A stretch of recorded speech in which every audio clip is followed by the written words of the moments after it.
तो जनाब चले जाते सीधा फ्रिज में जूस निकाला पी लिया, या जनाब पानी का गिलास भर के पी लिया, तो पीते वक्त उनको याद आ जाता है कि जनाब माह रमजान था, मैंने तो रोजा रखा हुआ था। ठीक है, तो अब जितनी मिकदार में उन्होंने पिया, अगर पानी पीते हुए एक घूंट उन्होंने अंदर डाला और दूसरा भी मुंह में है और याद आ गया, तो दूसरे को भी अंदर नहीं डालना है, उसको मुंह से बाहर निकाल देना है। जो पी चुका है उसके लिए शरीयत क्या देती है, उसको मुआफी देती है कि अगर उसने भूले से बेख्तियारी हालत में जानबूझकर नहीं बल्कि भूल कर वो पानी पी गया या कोई चीज खा ली है तो उसका रोजा बातिल नहीं है। अगर जानबूझ के करता है तो फिर एक रोजे के बदले में यानी 60 रोजे रखेगा और कफारा भी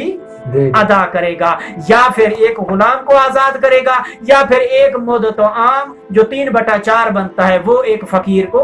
अदा करेगा। आगे कहते हैं कि जनाब इंजेक्शन और ड्रिप से रोजा जो है वो बातिल नहीं होता है। अब ये भी नहीं कहा गया है कि जनाब बाज लोग ड्रिप लगवाने के शौकीन होते हैं, वो जनाब उन्होंने रोजा रखा है, उनको लग रहा है कि हमें वीकनेस हो रही है, कमजोरी हो रही है, तो वो क्या करेंगे जनाब डॉक्टर के पास चले जाएंगे, कैल्शियम की कोई ड्रिप लगवा लेंगे। अगर लगवा भी लेते हैं तो कोई कबाहत नहीं,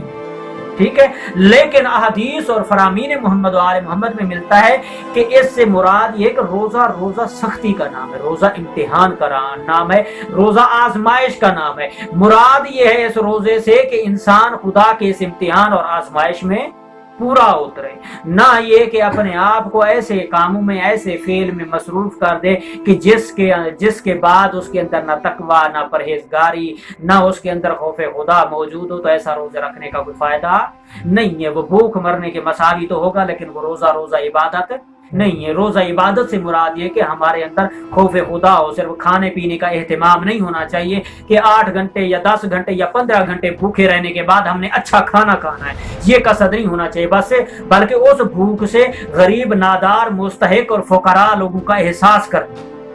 उस भूख से खुदा को याद करना, ना कि उस भूख से मोबाइल चलाना या उस भूख से सोते रहना। हाँ, अलग बात है कि सोना भी इबादत है, सोने से मुराद ये नहीं कि 24 घंटे सोता रहे, असल नमाज ही अपनी अव्वल वक्त पे ना पढ़े तो उस रोजे का कोई फायदा नहीं है। माह रमजान में सजदा खुदा को बर वक्त अंजाम दे, इबादत खुदा को बर वक्त अंजाम दे। और इसी तरह से आगे कहते हैं कि जनाब चाहे इंजेक्शन तकवीयत पहुंचाने वाला हो और ड्रिप ग्लूकोज वगैरह ही क्यों ना हो, तो इसमें भी कोई हर्ज नहीं है। और दमे की बीमारी में इस्तेमाल होने वाला स्प्रे अगर दवा को सिर्फ फेफड़ों तक पहुंचाए तो उससे भी रोजा बातिल नहीं होता है। जो बाद लोग पंप वगैरह लेते हैं या जो दवाई होती है जिसमें केमिकल मिला हुआ होता है, जिनको सांस की बीमारी होती है या दमे की बीमारी होती है, तो वो जब तक वो प्रेशर ना लें मुंह में या वो दवाई इस्तेमाल ना करें तो उनका सांस फूल जाता है या उनको बेहोश हो जाते हैं या बोल नहीं सकते या उनके मरने के भी चांसेस ज्यादा हो जाते हैं, क्योंकि वो बॉडी उनके कंट्रोल में नहीं रहती है, वाइब्रेशन ज्यादा हो जाती है। तो वो कहते हैं कि अगर उसका असर जो है वो ज्यादा ना हो तो वो भी अगर किसी हद तक इस हद तक के दवाई के इस्तेमाल तक अगर उसको इस्तेमाल करते हो फिर भी उसमें कोई हर्ज नहीं है, उससे रोजा बातिल नहीं होता है। और आखिरी मसला और इसके बाद आप लोगों की जहमत जो है वो तमाम करते हैं। आगे कहते हैं कि इसी तरह आंख और कान में दवा डालने से रोजा बातिल नहीं होता है, बल्कि मकरूहात में हमने कल की बहस में भी इसको जिक्र किया था कि वो मकरूह है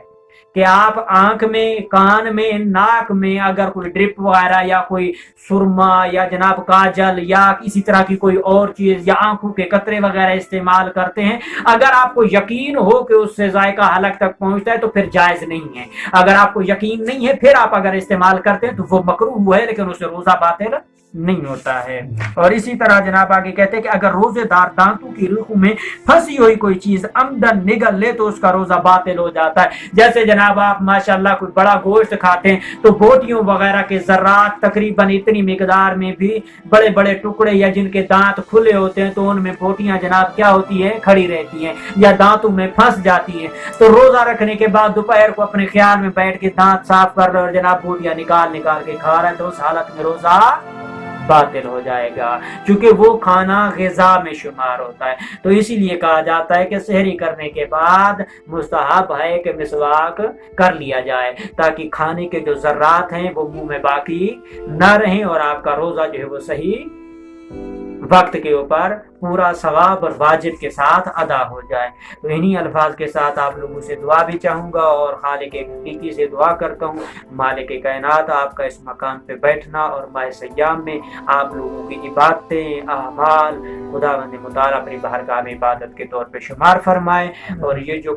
کوشش اور کاوش جو ہم تمام جتنے بھی طلباء بیٹھ کے کر رہے اور مومنین تک کے صدقہ جاریہ کو پہنچا رہے ہیں، اپنے اپنے حصے کے مطابق مالک تمام کو اجر عظیم عطا فرمائے، اور بی بی سیدہ زہرا کو ہم سب سے راضی و خوشنود فرمائے، اور اپنی تمام دعاؤں کی آخری دعا سرکار حجت وارث امام زمانہ کا جلد ظہور فرمائے، اور جتنے بھی حاضرین ہیں تمام کے لیے دعا کرتے ہیں کہ مالک تمام کے مرحومین کو کروٹ کر جنت نصیب فرمائے، جن کے والدین دنیا سے چلے گئے ہیں مالک ان کو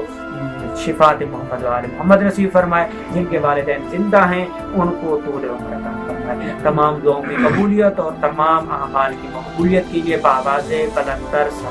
اللہم صل علی محمد